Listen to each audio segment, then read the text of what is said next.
Hey guys, Paul Morrow here again for opsdesk.org doing a big news recap for Thursday, 7 August. And as you can see, I'm not exactly in Hell's Kitchen right now. Beautiful Maine backdrop behind me. So here we go. I got to go to what I think is still the main security story in the country. It's going to continue to be, and that is the Crossfire Hurricane investigation, Russiagate, okay? We talked about it last night. Look, this is the battle, all right? Don't kid yourselves. The venue issue in this case is going to decide everything, because I have no hopes. Even if you get a couple of indictments in Washington, D.C., if the grand jury is impaneled in Washington, D.C., I have very little hope that you're going to get full prosecutions there, that you're actually going to get convictions. And without that lever, you're not going to get people flipping, and you're never going to get to the true story. This is the battle. Get the venue in Florida. According to the reporting earlier this week, it was in Florida.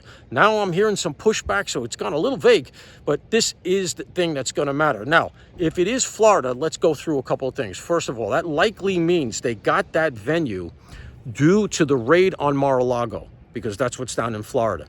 And that would mean that they used that as part of the continuing conspiracy as an allegation to bring to the grand jury, which means you bring all of the conspirators forward to 2022, because that's when the Mar-a-Lago raid happened. So if it does end up in Florida, it's good news, not only for the jury pool, but it means that likely the conspiracy comes forward to 2022, and it's well within the statute of limitations, because that's when the Mar-a-Lago raid happened. And in thinking about it, there may be something else that we don't know about and that I don't know about, but that's the thing that I know about that happened in Florida that they might want to wrap into the conspiracy. Either maybe the place was bugged. Who knows what they did there?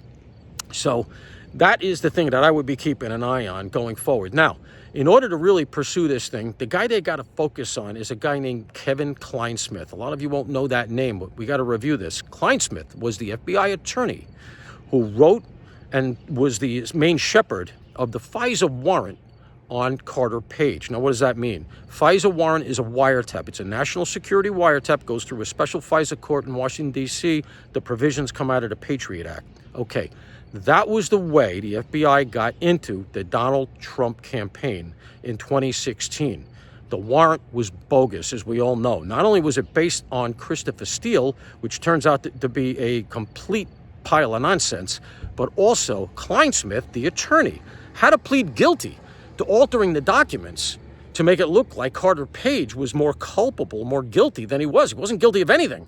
And Clinesmith, the attorney, changed the language in the CIA documents in order to get that FISA warrant. He got fired, had to plead guilty to altering documents, and he lost his law license for a while. I can't believe he got it back right away, but he did. Now, he's completely gone MIA. I don't know where he is. You can't find him online or anything. He is the key. Get Clinesmith into the grand jury. Why? Because he's a guy we know committed malfeasance. All right? You got to start with him. And you have to say to him, who else knew? Who reviewed it and who approved it? Because there's no way this guy, as a line-level FBI attorney, was a one-man shop. That had to go all the way up to shame. And when you consider that it was a FISA on the campaign of the Republican nominee for president, Donald Trump, in 2016, that had to go to the top of the FBI. Now, if you heard the podcast that we did recently on the Ops Desk with Chris Swecker, former deputy director of the FBI, he says, according to his sourcing, that really McCabe was running the day-to-day operations at the FBI, and that Comey might not even have read the thing, which is a tremendous dereliction of duty. But if that's the case, then you know what? Too bad, Comey. You got to go too, because you should have read it. It was part of your job. But McCabe seems to have been running things, and he was very much part of this entire conspiracy. You don't hear that much about him. Get Clinesmith in the grand jury and pressure him. Lastly, I want to close with this. A lot of investigations going on right now. Most of them seem to be, if not all of them, seem to be warranted. They're looking at Jack Smith. They're looking at Chris Wray. All of these things. The guy that's falling through the cracks here, and I can't countenance it, it really makes me crazy, is Alejandro Mayorkas. That guy engineered 12 to 20 million unvetted illegals from nations that hate our guts into the country. He did it because, obviously Joe Biden was asleep at the switch. Mayorkas is the only guy you don't hear getting investigated. That one has to be added here, because from where I sit, and that's a whole other podcast, I could go on, but that guy needs to be looked into, his comms pulled, and people below him flipped because he was not popular at DHS.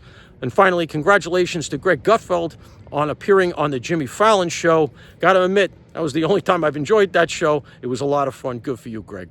Paul Morrow for the Ops Desk.